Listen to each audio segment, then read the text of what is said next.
Goeiemôre Friedel van Maltits daar in die Oos-Vrystaat. Hoe gaan dit daar by julle vanoggend?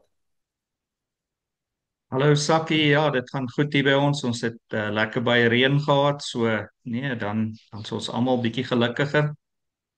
As dit reën op die plaas, dan is die boere oor die algemeen tevrede en gelukkig. Friedel, Ja, ons sit hier so middel in 'n krisis en baie dankie dat ons gaan gesels daaroor vanoggend. Die back and close situasie in Suid-Afrika en dan spesifiek in die Vrystaat is weer op almal se lippe. Dis groot in die nuus. Namens Vrystaat Landbou, gee vir ons net 'n kort oorsig. Wat gaan aan? Waar staan ons op die stadium? Sakkie, ja, dis werklik 'n krisis. Dit is, jy weet, die hele Noordwes, en hy het maar so oor die rivier gekom van Noordwes se kant af, die Noordwes Vrystaat. Hy's nou dele in die Oos-Vrystaat, daar naby tot af by Jamestown se wêreld en Natal natuurlik is nou al vir ek weet nie hoeveel jaar nie, 5, 6 jaar omtrent die hele Natal is vrot van back and claw. Dit het natuurlik 'n redelike impak en ons verneem nou van die ouens die probleme wat saam met die bekhoutklou gaan. Daar's gerugte dat die kalvers nou begine vrek, 'n redelik dramatiese vrektes onder die kalvers in die kuddes. En dan het ek ook gehoor dat die varke nou beïnvloed word. Is daar waarheid daarin? Dankie, ja, sover ons weet is daar twee varkplase wat bevestig is wat ook back and claw het.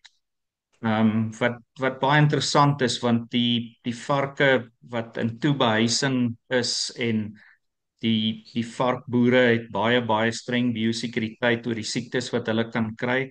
So dis baie kommerwekkend dat hy daar kon inkom, maar dit wys ons net hoe hoogs aansteeklik hierdie virus is.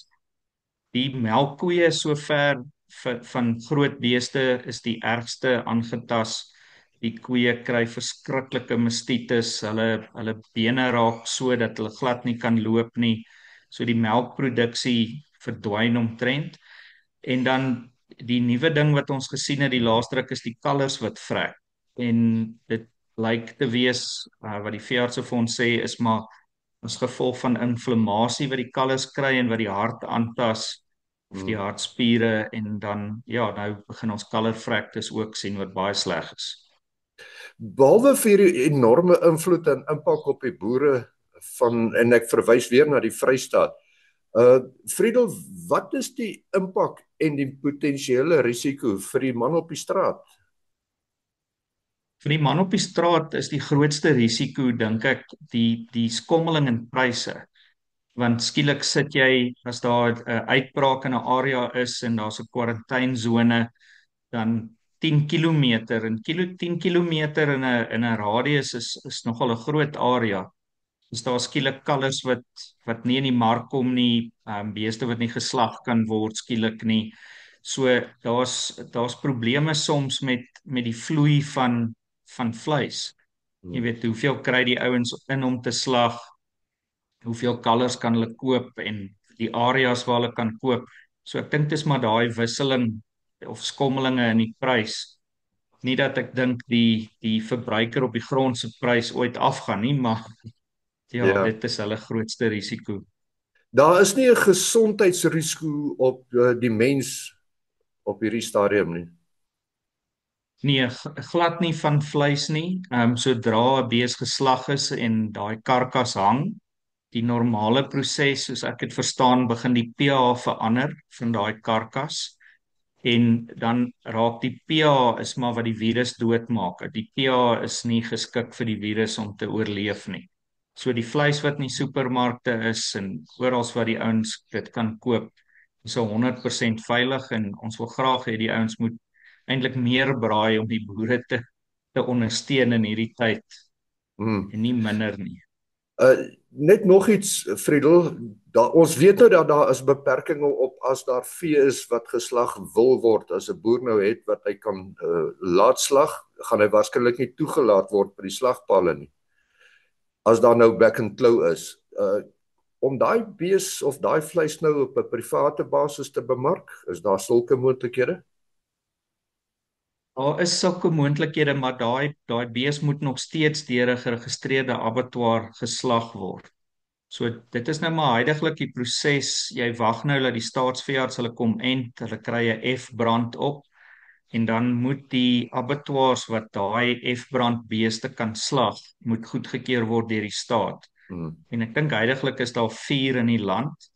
Dis ook wat dit so moeilik maak. So as jy te ver weg is van 'n abattoir, jy kan nie meer by jou plaaslike ene laat slag nie, jy moet nou die vee aanry honderde kilometers na 'n ander abattoir toe en dan heidaglik word die 5de kwart weggegooi en die bene en die kop en so kan nie gebruik word nie. So dit alles maak dit duurder vir die vleis. Maar ja, ons sal nie aanbeveel die ouens, jy kan vir eie gebruik kan jy seker slag en jy weet die vleis hang en in jou koelkamer sit of in die diepvries. Dit behoort nie 'n probleem te wees nie.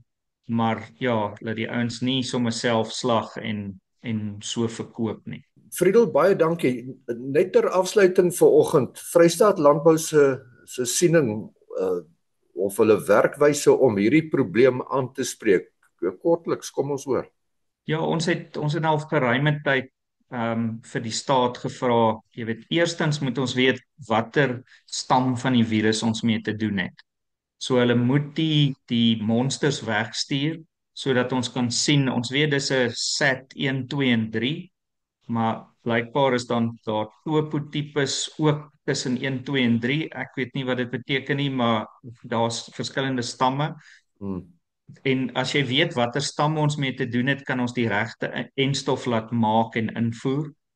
Die ander ding wat ons sterk opdruk is laat die kommersiële boere of enige boer wat wil toe om dit self te ent. Want ons weet almal die staat het glad nie die kapasiteit of die mannekrag om dit te doen nie. So as ons die hele land moet ent, laat die boere dit self doen, want dit gaan loshande die vinnigste wees. En dan die ding wat saam met dit loop is dat die mark oopgemaak word. Want dit help nie almal moet nou ent en jy kan nog steeds net by 4 abattoirs slag en jy mag nie dit en jy mag nie vervoer.